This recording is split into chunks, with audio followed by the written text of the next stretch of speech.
Welcome back, everybody. This is just the Anything Corner, talking about anything and everything that has to do with just life in general and entertainment and all other purposes of life. So, today I have with me my good friend. You forgot to change your name, buddy, but that's all right. It's no big deal. Yeah, no, it's no big deal. So what we're going to end up doing today is we're going to talk about the current state of just gaming and just whatever else we feel like really needs to come into perspective for other people as well. So, uh, if you want to unmute yourself, Tommy, and go ahead and go ahead and kind of introduce yourself. Well, really not too much to say about myself, honestly, but uh, specifically for th my experience in gaming, I game since, funny thing, I was a baby. Uh, my father actually, when I was like 2 years old, put a controller in my hand and got me started gaming. So I've been gaming since the Nintendo, Super Nintendo to start out with, and just gone along with the Super Nintendo and so on with all the game systems, and really played a large array of different games. And now, taken into, I know this is one of the topics that is brought up quite a bit about uh, games almost transforming the person's mind almost. It affects certain people and it doesn't with others. Like for me, I'm the most patient person. I don't want to talk too highly, but I'm an extremely patient person, non-violent. But even at a young age, I did play fairly violent games. Not extremely, but you know what I'm saying. For my first actually violent game, let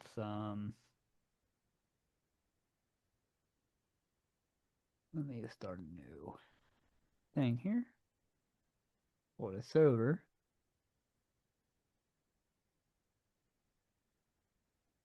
I don't know if that's catching my screen or not. I have no idea. Okay. So I have to make sure it's Google. That was the one of the first violent games I've actually played, like as far as I can remember. Now, taking the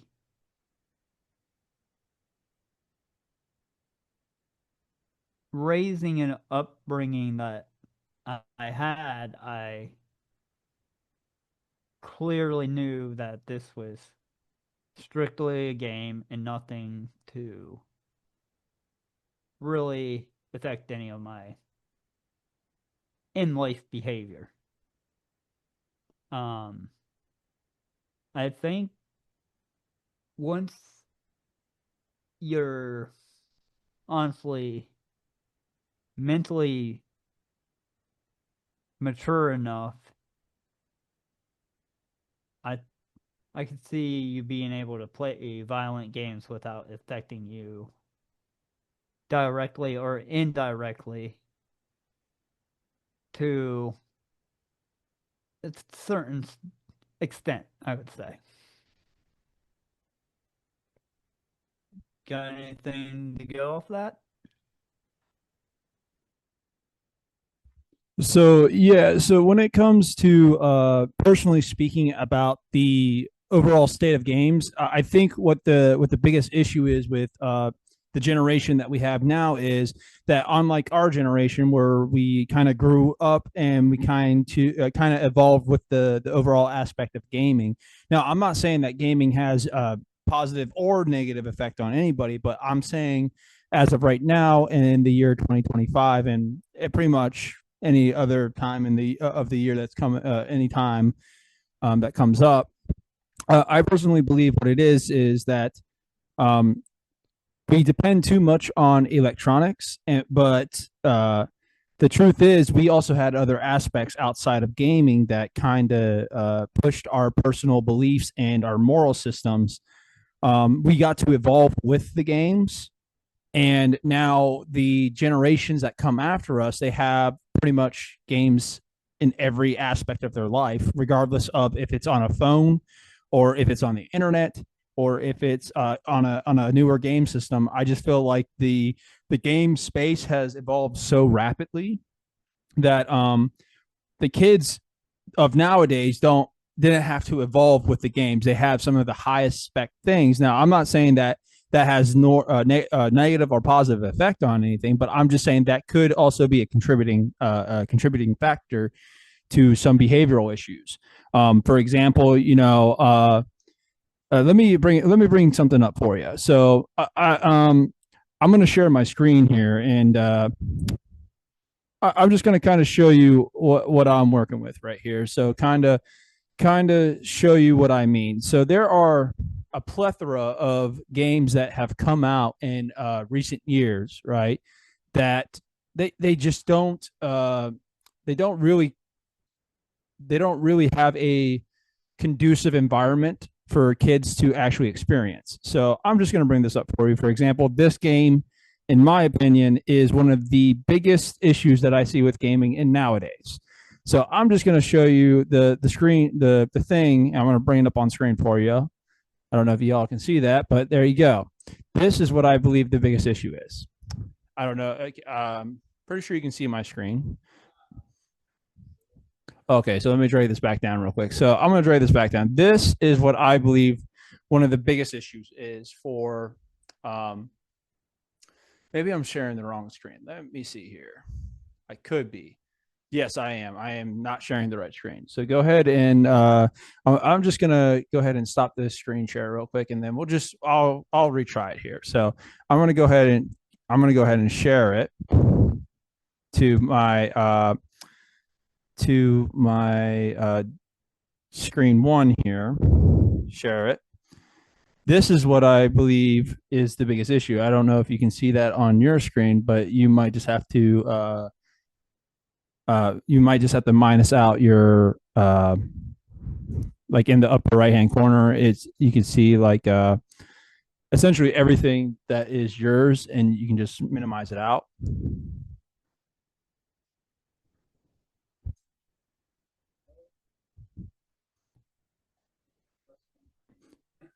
So you might have to stop your screen share on your end.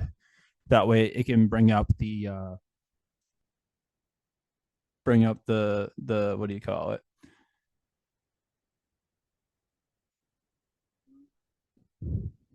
There should be like a little stop share up on your screen that you see, and then you just have to stop the share to it.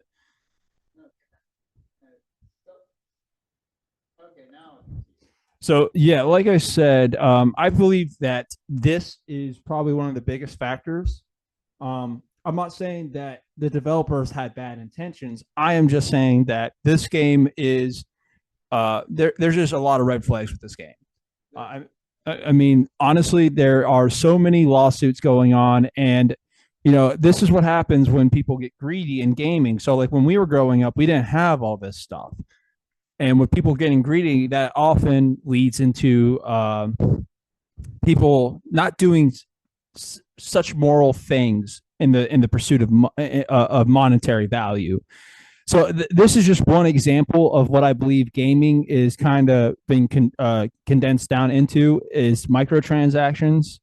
You know, basically stylized violence for kids. And I'm not saying that we never had that. I am just saying that when this is the main aspect of life for young kids, it can often, I think it has a more negative impact. That is just my personal opinion. But these games often glorified, even though it is like a very cartoonish, game. It often glorifies very much um, adult scenarios in games. And I believe whenever you start introducing more adult ideas to such young kids, I believe that it can have a negative effect if not properly guided through the multifaceted facets of what it is to be human. Because you're teaching young kids how to be human and can and what it was it you're teaching young kids how to be a legit, you're taking a mini human and trying to teach them how to be a well-rounded and articulate adult when they get older. But that's just my personal view. I don't know if you have anything else, but I'm going to stop my screen share, and then I'm gonna let you go ahead and take control and see how you can deviate off of that and what your views are on this subject. So I go ahead and stop that, and I'm going to send it over to you, Tommy. Okay. Well, randomly funny off subject. My name is spelled wrong, so we're good there. My name is not right. Well, you probably see the mistake, but I'm just gonna roll with it. But so taking in for Roblox in consideration, um, so back when growing up on our days, each game was specifically rated to be able to play for certain age groups. Um, Now we're to the day and age that really is not a thing anymore either. It's not reviewed and rated. Um, that was a good tool for parents to use to know what games to get their kids. And then basically with Roblox, sad to say, most of the parents really don't even take it into consideration. They're like, oh, it's made for kids, we're good. It's a kids game. And if we were to bring those to like the old rating scale, a lot of it would be teen plus on Roblox. I mean, there is some things that would be rated E, and then you have to. There's more things with that, but we're just going strictly off that. But I think a lot of the Roblox games, the way they, with the content that they offer in them, would be a teen plus game, which should not really be so much for young children. Um,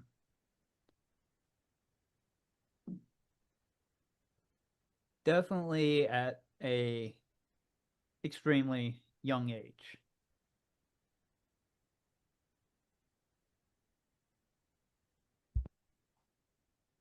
Over to you.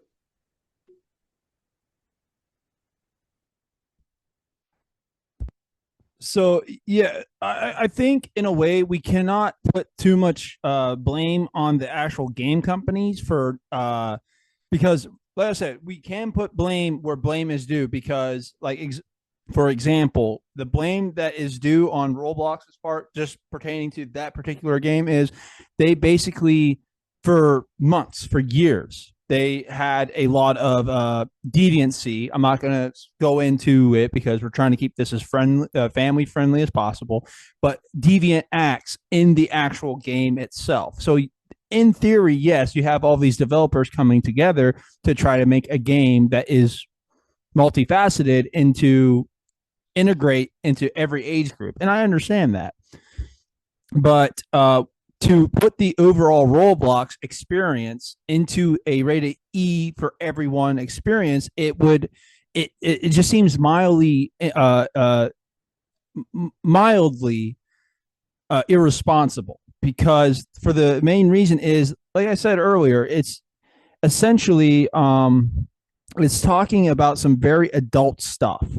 They're having very adult scenarios that I don't think should be exposed to kids, such as violence and stuff like that. Now, I'm not saying it's the game's fault. I'm saying that there's not a proper fail safe for each individual category of the game, and we could talk about so many other things, but overall, with the lawsuits that they have, and not conducting themselves in a professional manner, and that type of scenario, that yes, I can agree that is the game's fault. But I also believe it comes down to what the parents are willing to accept as acceptable content for their kids to consume.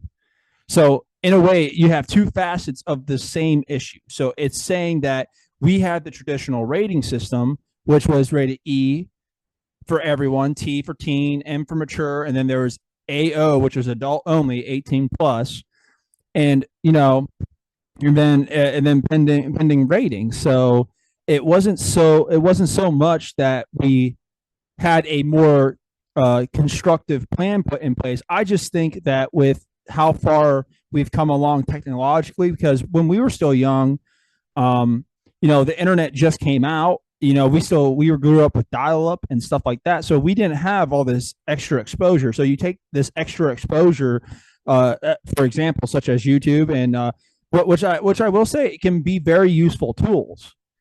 But properly, when you can't properly uh,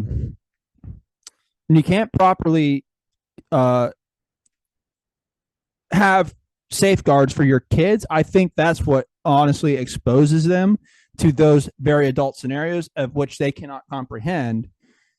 And I'm not saying that they won't act out, but they're going to see that as an acceptable behavior. And kids are like sponges, and what's going to happen is they're going to absorb that content, and they're going to try to apply it to themselves.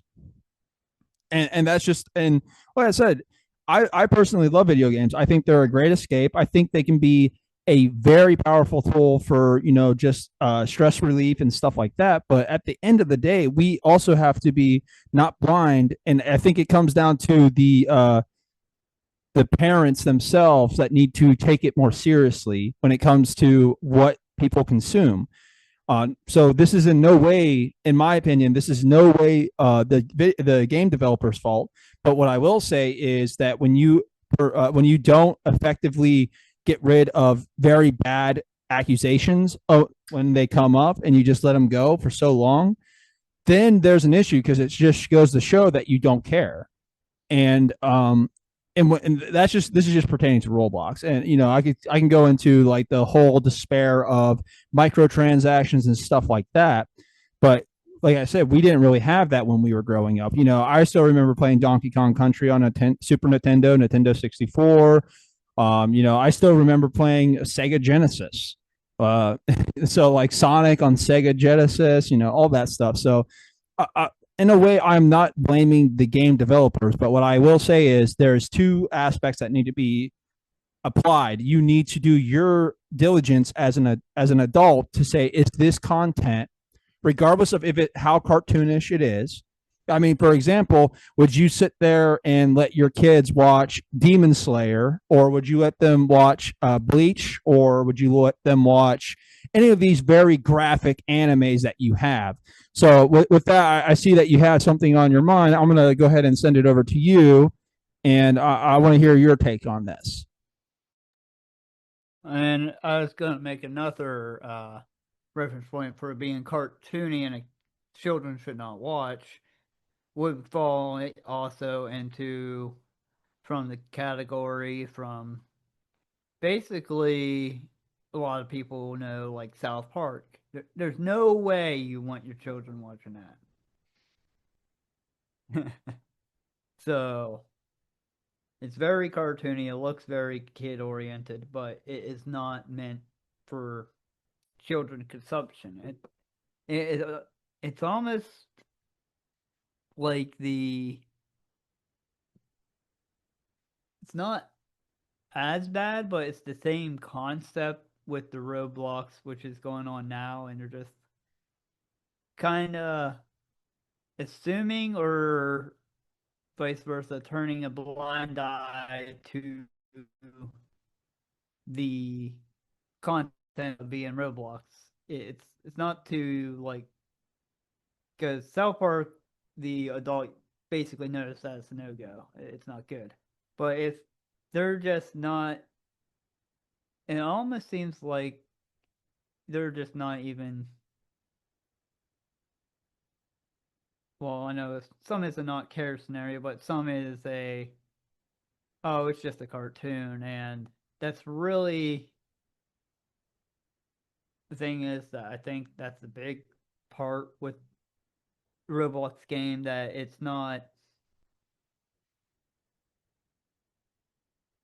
really not being recognized to contain non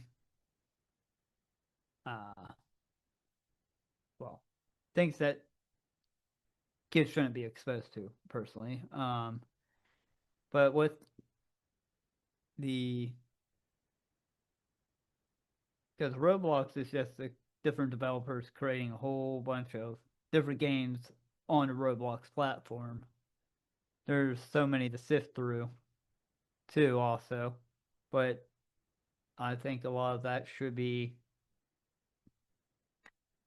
I'm not talking bad on the company, but I think the company should honestly sift through some more of the content and make more of a rating, password protected for parent system to access this, and explicitly warn that this may contain more mature content. Like, if they were to actually imply a age group setting per Roblox, so we'll just say at very young ages, up to like, we'll start up to 5 years old, which would, it would be better to honestly set like parameters for that age group. I know they like their money, but for that age group, they should not have any microtransactions whatsoever. Um, Nothing to do violently with anything, just as like a, honestly, a adventurous game. Um, you could get into more adult things, just use it as like the basic old game rating system to apply in there, so like that. And that would give the parents more of a tool to help sift through a lot of the games the children like playing on there. Me personally, I don't think, I like the old game. Take the actual game, put it in, and that's what you play. I think there's a big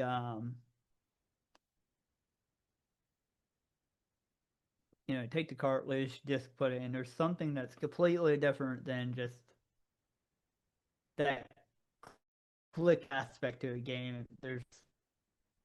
I don't know, I think it goes a little subconsciously deeper in a way. It's really hard for me to explain that, but there's just something about even playing the game and playing and everything too. All right. I'll let you go ahead and take on that.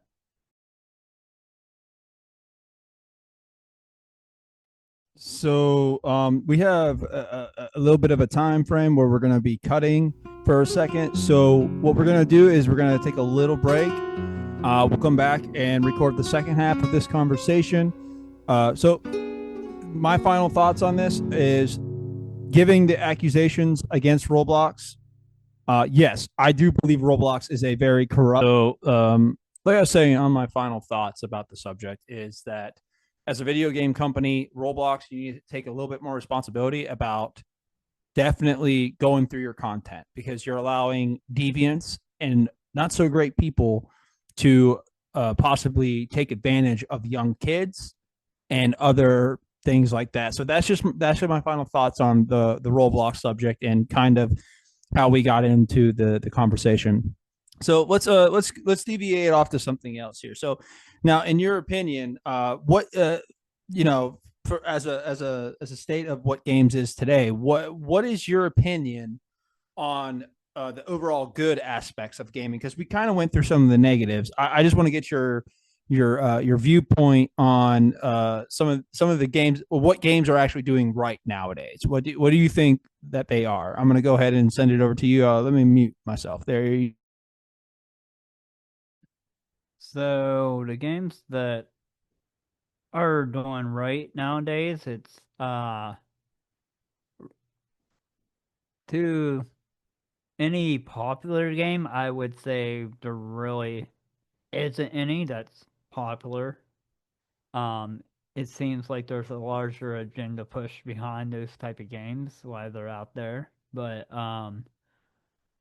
it would have to be really the hidden gem, the basically I would call it like the underground game market made from private small companies putting out games. And it's there isn't very many games I would say. There might be um I know one that isn't too bad is Slime Rancher, and now I gotta well, I'm not gonna go in time looking up and all that, but that wasn't too bad. It's pretty derpy, but it's relatively it's a clean game. There's no interaction like you would have in Roblox. Another would man, this is it's really the hunting down for the kid friendly games. Um, honestly, console wise, any new ones, I really don't see that many at all. I mean, there might be a couple, but you almost have to go to small self-made games on PC that actually shows the true motive to be kid friendly and only for that purpose. Um, yeah, I'm really shot. Like anything new, it's really not there so much. Over to you. So yeah, I can agree with that to an extent. I believe that there are a lot of console games that aren't exactly that are tailored to kids like they used to be. I remember playing like Ratchet and Clank and stuff like that, and that was a great little kids game. Like, but like you said, I don't see a lot of like AAA developers tapping into this, because I think what their primary focus is they're focusing on like our generation. We grew up with the games, and as the games were evolving, they just kind of evolved with us. So, but like I said, I will agree with you on that. I'm just going to share my screen to kind of give people an idea of what exactly you're talking about when it comes to uh basically just PC games. So I'm just going to bring it up real quick. I'll bring this up for everybody to see. So go ahead. Nobody steal my login information, please. I'm just kidding. It's not really up there, but um here's where we're going to go. We're going to go right here. So I will agree with you that um there is a lot of good games on this particular this This is Steam. So, like I said, I do agree 100%. There are a lot of good kid friendly games in this in this what do you call it? Um, oh wait, did I just do something wrong? I think I might have. There we go. Here it is, everybody. Okay, well, it was there. Now you're on to a blank screen now. There we go. Is that better, or is it? Do I need to drag it up? Let me see. Oh, okay, I'll just bring it up. Yeah, bring up to the proper screen. There we go. Okay, there. Yeah. Yeah, this is all messed up. So, pardon my technical difficulties, everybody. Let me see here. Let me minus that out real quick, and we'll just open it up like this. There we go. Now can everybody? Now everybody can see it. Good. So, like you were saying, going off of the aspect of video games, I believe that you are 100% correct. Just because Steam has literally so many options, recommendations, browse, like you got free to plays. This is definitely the place where I would go to maybe find more kid friendly games because like you said, the AAA developers they evolved with us. And the sad thing is, like you were saying earlier about, even some of the games that we enjoy playing on this, for example, none of these, of course. So, but for example, a really good one that I think would actually be like very kid friendly is this one right. Where is it at? Here it is. This one wouldn't actually be too bad for kids. I don't believe it would be, but because mostly, I'm not saying it is because there is violence in it, But it's but it's definitely not as bad as Roblox or anything like that. But like I said, personally, I think what AAA developers have done is essentially they just kind of catered to one specific generation and then left everybody else in the dust. And now what happens is that kids are playing more adult content based games. I mean, I'm not aware of any major AAA games that have come out within the last 5 or 10 years that have not been more adult orientated. So that's just my opinion on it. But what I will say, one thing that gaming is that is a net positive for gaming is you have a you have a bunch of developers that come together and essentially uh, build games for literally everybody. Like you cannot go a day without an indie developer that has made something worthwhile. But that's my take on that. So I will send it over to you. I'm going to stop my screen share and send it over to you.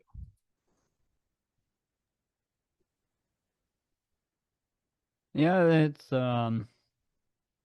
mainly well, small game developers are what you just basically have to look for, then review the full game for yourself. Then you can make the decisions and only allow your children to have access to those games and nothing else. You, I mean, you might have to be a little bit tech savvy to manage that, but it's it's easily doable. Um, and another side factor of that is screen time. For the main part, even just a couple hours a day and not all day, because it seems to be once it gets to the point of excessive screen time playing a game, definitely at a younger age while they're in their development too, it really has a large impact on them. Um, it's I just always remember just from the old games for how difficult they were. You would actually rage quit and not come back until like next day and give it another go. challenging factors into this games and a lot more puzzle oriented things get in the mind to actually really kids games growing up to us was a lot of solving puzzles in the game or a specific challenge to get through. That's with the good combination of nonviolence or mild cartoon violence. And you could find that basically on these small developers. You just got to do a little bit of time and research and looking. Um, I really don't have much more to say on this overall topic here, and for that, so I'm just going to shoot over to you. Yeah, no, yeah, I think we pretty much nailed that topic on the head with just the overall amount of options that you have as a parent or as a consumer yourself. You have a lot of options. You don't always have to go with the slop of the AAA industry now. And now I'm not saying that there are all bad games in the AAA industry, right?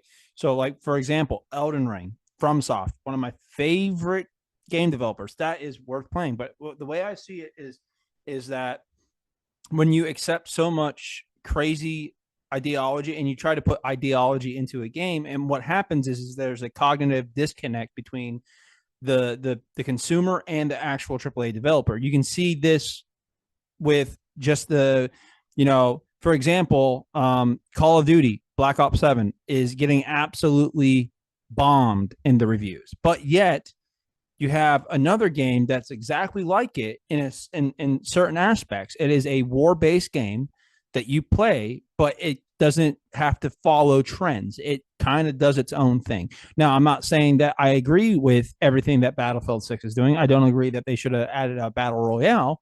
But if that's what people want to play, that's fine. But the way I see it is when you stick true to your own method, and the truth is, when you make a game, try to make a game for everybody, you make a game for nobody effectively, because you're trying to cater to so many different audience members that you forget the core aspects of your game. So now going into another facet of the conversation. Now, what would you say the game is for you that you are most excited for this year? So, for example, this year I had two of my favorite games. I'm still currently playing them. You can watch that on my other channel at GameXRage at YouTube.com. That's it's my screen name, and it's also so you can see some of my playthroughs of certain games that I have come to love there. Um, but like I said, the games that came out for me that I was most excited for, I would say, was probably Death Stranding 2. It's a Hideo Kojima game. That was one of them.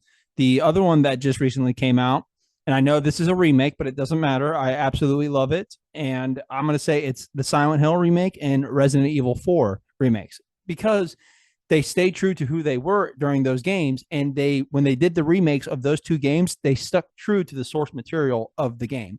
And that's what we need to see more of. We do not need to see people trying to embrace real life ideologies into games. When you start embracing those ideologies, you're not making an entertainment product, you're making a propaganda product. And you can't do that. You're trying to tailor your game to a select audience that you choose. For example, I don't expect everybody, if I was making an MMO RPG, I don't expect somebody that loves playing Fortnite, a third person looter shooter, to come over and say, we need battle royale in an RPG game.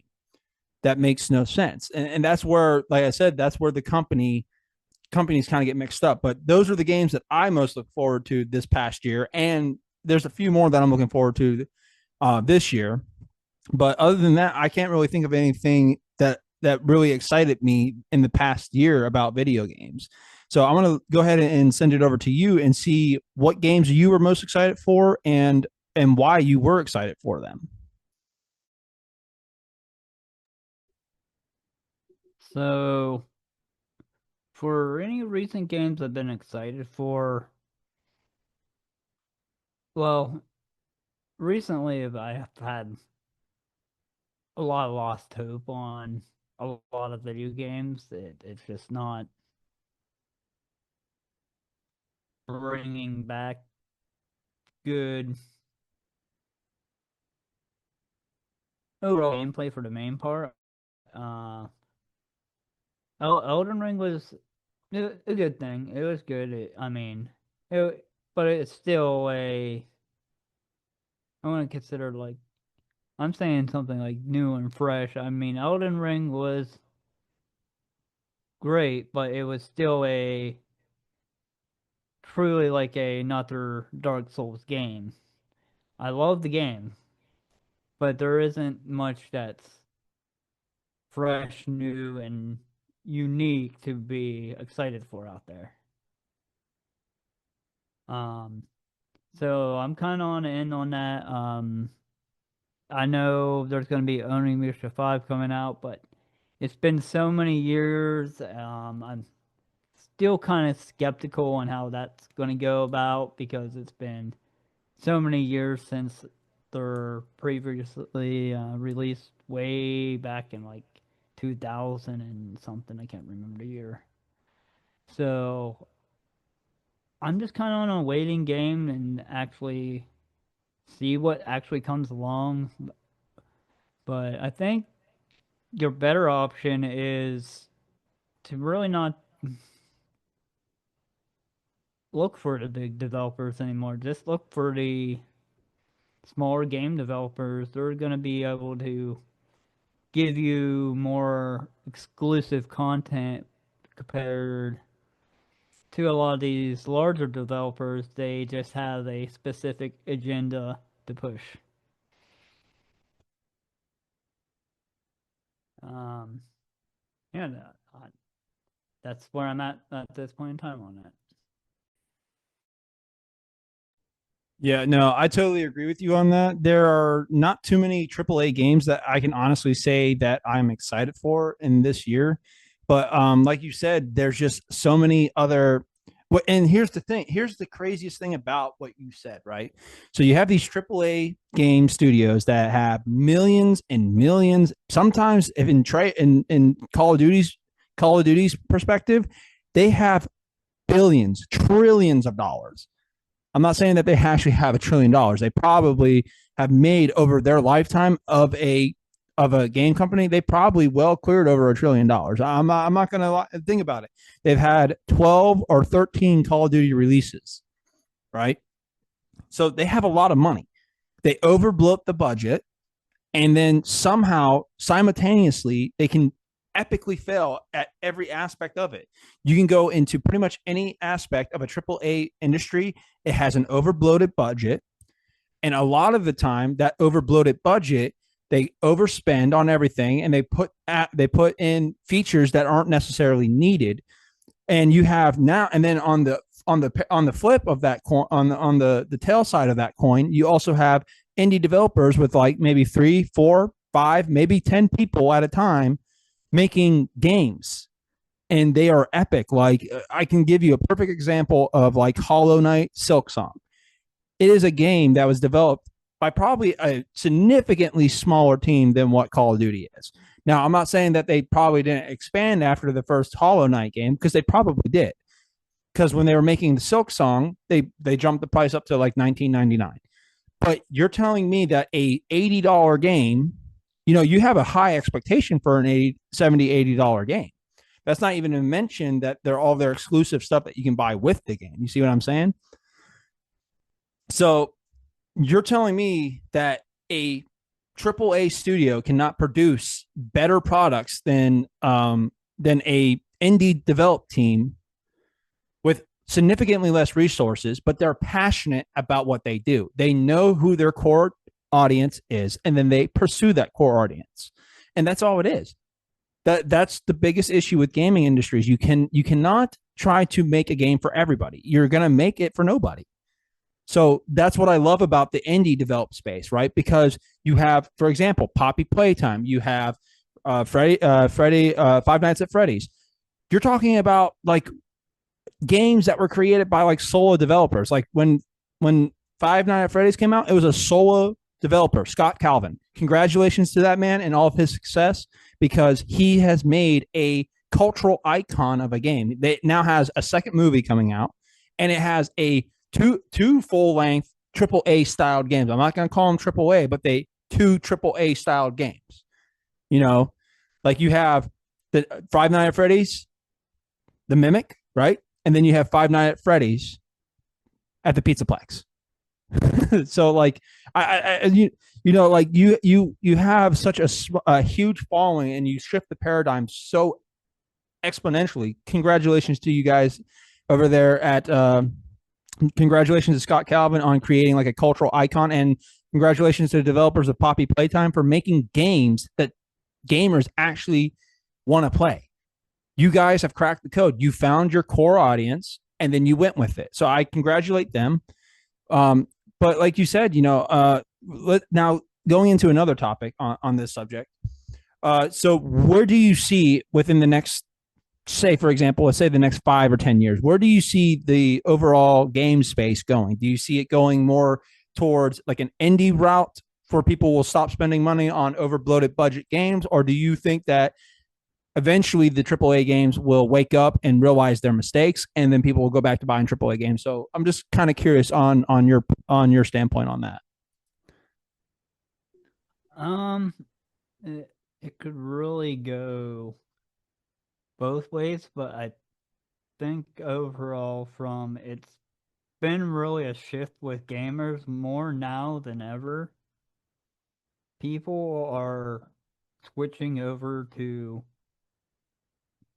PC gaming at a more of a rapid rate than it ever has been since they really. Well, there was a jump in PC gaming years back, but now there's another big jump into PC gaming, which is over really the past 10 years. A lot of people have been ditching the console. I've done that years ago. I was really dissatisfied with the games and content the PlayStation 4 was offering, and I'm like, I'm not going to use this no more, and forced to pay a subscription to play my games and stuff on there online, and that was my big push to PC. With the PC, I had a wider range of games I could play, and that's where a lot of this the gamer community is going, is to PC now, because these, as you said, these big AAA developers are honestly just putting out garbage games for the price. The AAAs might actually slowly fade out, and it might possibly where these underground indie game developers just start to pop up all over the place. That's where I see things taking a turn. Yeah, no, I can vouch for that too. That's kind of where I'm at in the space of thinking about where the gaming industry is going. I think a lot of people are going to get tired of the same old overbloated slop that they are releasing nowadays. And what's going to end up happening is all this overbloated slop is going to push gamers away, and they're going to go find a better game developed by a person or a team that is actually passionate about the game. They don't want to put politics in it. They don't want to put world ideologies into it. They just want escapism. That, and at those game creators that are following that key role of when it comes to creating a game, it's not about creating a game closely related to life. It's about creating a game that allows you to escape from real life. See what I'm saying? And that's where I think the big disconnect is. So I don't totally see that I don't foresee that the AAA industry completely dies out. Or what I will say is there's going to be a lot of major game developers, a lot of AAA studios that will start losing budget, and they'll start closing down their subsidiary companies and all that stuff. And then the ones that actually get with the times and they catch up are like, oh my God, We're losing so much money. We're producing stuff that people do not want. When they wake up and if they finally do, you're going to have maybe two or three, maybe four major game companies that wake up super quick, and then they go back to creating games that people actually want, and those ones will survive. Well, as the ones that don't want to wake up and go with the way the world is trending now, we want real games. That's it. We just want games that we can escape real life from. That is the purpose of games. It's not to be in real life, it's to get out of real life. So I mean, that's just common sense.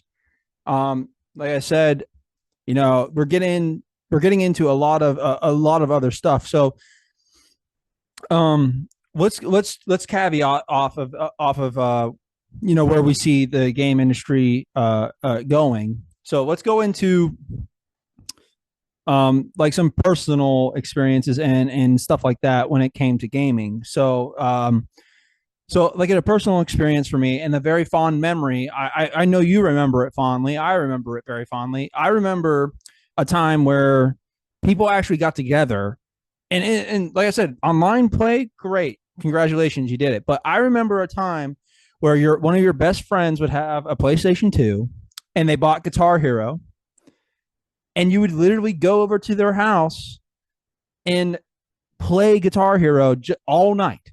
You guys eat chips, drink pop, and have a good time. So that's where, and this is a big issue that I have with it now. I remember there used to be gaming parties, right? And I think what happened when we came online and we started doing more online time, I think that casual gamer party for young children to interact with other kids was something that they're passionate about. That kind of disappeared. And I'm not going to go into like any of the other stuff that also affected it, but I remember those days. And I know, and I have very fond memories. I remember playing Guitar Hero 3 and no, I'm sorry. It was guitar. No, maybe it was Rock Band. I can't remember, but it was either Guitar Hero or Rock Band. And I remember going to some of my friends' house, and we would literally stay up all night playing Guitar Hero. And then eventually Rock Band came out, and then everybody could play. You had like four or five people that could play instruments. Like you don't have that interaction anymore. I just want to get your take on that. Do you think that can cause a lot of issues with the way that the younger generations can grow up and build connections with other people? Yeah, it's a physical person disconnect. Really, when it comes to a online platform too, um, it's so easy to, what's the way to put it? Hmm. Almost, there's like something, I don't even know how to word it. A disconnect, but not like a full disconnect. Just not being physically there with someone uh just destroys the good atmosphere of gaming, of physically being there with someone. I do agree with online being a good thing, like with people that you can't physically meet up because they're so far away across the country, vice versa. But for even just local friends, I don't see the idea why you would just stay at home and play with them online, even though they're right down the road, where you could honestly get the time, have the physical interaction with them while being in each other's homes and being able to build a stronger relationships between the people that you meet. Um, a lot of the game industry isn't even based co-op. There's barely any games that offer co-op. It's all single player, get your own system and stuff. Games that offer local co-op and stuff, I give a high five to because don't see that much anymore. Um, yeah, yeah, it's just a shift in gaming is also kind of affecting the way people even get out of their houses too. Yep, and that's really all I got on that. Yeah, no. So it seems like I said, it seems like I don't know what it is, but I just think that gaming needs to not so much revert. I say they need to bring back those experiences. Like, why not just make a new Guitar Hero game so people have a reason to interact with one another? And I'm sure the younger generations would love it just as much as we did. It was the idea of playing a musical instrument. Like it was a great feeling.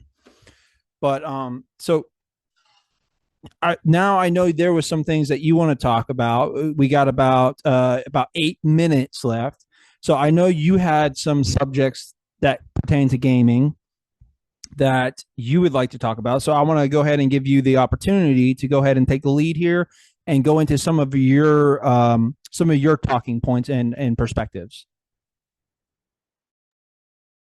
Okay, well, we're gonna take a step a little bit deeper. Um, these would be outside influences that get into these, or it could be a lot in the AAA developers. I could see that definitely happening. Um, so my topic would be on that would be if there is MK Ultra influence on there. I know a lot of people do not know what that is or what I'm talking about. What is MK Ultra? Okay. Uh, we could go really deep down that road. We could do that in another podcast. There's so much on that. But basically, that's subliminal messaging and controlling people's thought process, minds, actions through an outside force, such as slashing of lights and so on in different colors over long periods of time, and you won't even realize that you are being programmed a certain way.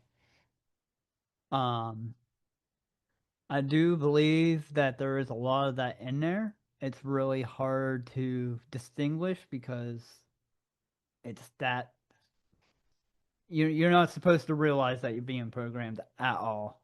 I could see that a lot into that be putting into a lot of the games. Of course, it's on television. That's quite obvious. But in games too, it's it wouldn't be so much widespread in games because there's a lot of not super larger influencers into games, but it's happened to the point now it is even more than ever. So yeah, I would say there is some programming into games going into like that to program the people an audience that they haven't really been able to reach before in general television and stuff. Because usually when we did grow up, this what makes this stick out to me is as a gamer growing up, I could care less about TV. I don't even care about TV whatsoever. And you see the way the people that stuck to watching TV more and stuff like that, their lifestyle, actions, and everything is a lot different to the people that stayed away from the TV and just played the small little games that aren't like mainly AAA, but smaller games and stuff. It shows a big difference in their outcome of their actions in their life. It seems like there's a outside influence coming in through the media. What they're injecting is affecting their daily lives. You got anything to say on that? Yeah, so to an extent I can agree with that. So I believe that the people that are actually, mature enough to understand what the messages that they're trying to convey are, or yeah, I can believe that there is social engineering that does enter multifacets of life. I do believe that. I do believe that you see it pretty much every single day. You see propaganda, whatever it may be on TV. I try not to watch TV. I try for the main reason because I just don't know. You don't know what to believe, right? So you have one person saying this, you have another person saying that, and then somewhere in between, there's the truth. And you can never be able to find the truth because they honestly, what they want is they're just a business, just like every other business that works. So you can't really trust too much of what they say. And I'm not saying that you shouldn't, like, you can try. I check the weather. So like, you have your internet, you have your computers, you have your phones for that now. But I do believe to an extent there is a little bit of social engineering that enters every facet of life, whether it be education, whether it be TV programming, whether it be video games in general. I just believe that we as humans, we have to do our due diligence for people that are more susceptible to influence under these circumstances. So like the ones that will essentially be, I think, at the most forefront is they want to be able to imply and induce ideologies into young kids. And what we need to do as adults is we need to take a step back and kind of see what content are they consuming. That this goes back to the same thing. It is, you cannot 100% blame companies for what they do. They're going to do what they do. They need to make money, just like everybody else does. But we need to also have the common understanding that there's always something trying to influence you to make decisions. There's something always trying to influence you to get to the ultimate end goal of whatever it may be. So the one thing I will say is just be very open minded, but do not let these people or these ulterior forces change your moral guidelines and your sense of morality. So that's where I said on that. And it's been a great conversation with you on basically anything talk podcast. So I want to thank my best friend and my best friend now for 14 years, Tom. I thank you for joining me on this adventure, and it was good talking to you, and it was good to get your perspective on things, and I really enjoyed it. So I'm gonna leave it over to you because we got about a minute left, minute 16. I'm gonna let you go ahead and close out with any final thoughts that you have. Um, well, we pretty much got everything covered. I guess overall, just be really cautious and open-minded with about every decisions that you have to make nowadays. It's you don't know what's going on anymore, so you really just have to be really observant of things now. You, you know, there's there's influences affecting us right at this very moment in daily life and whatever we do, and we're not even realizing we're being affected by it. So it's a good thing to be cautious of everything. Um, yeah, I'm just gonna end on that, and yeah, I think we're good. All right. Well, if you guys did enjoy this video, please be sure to like and subscribe to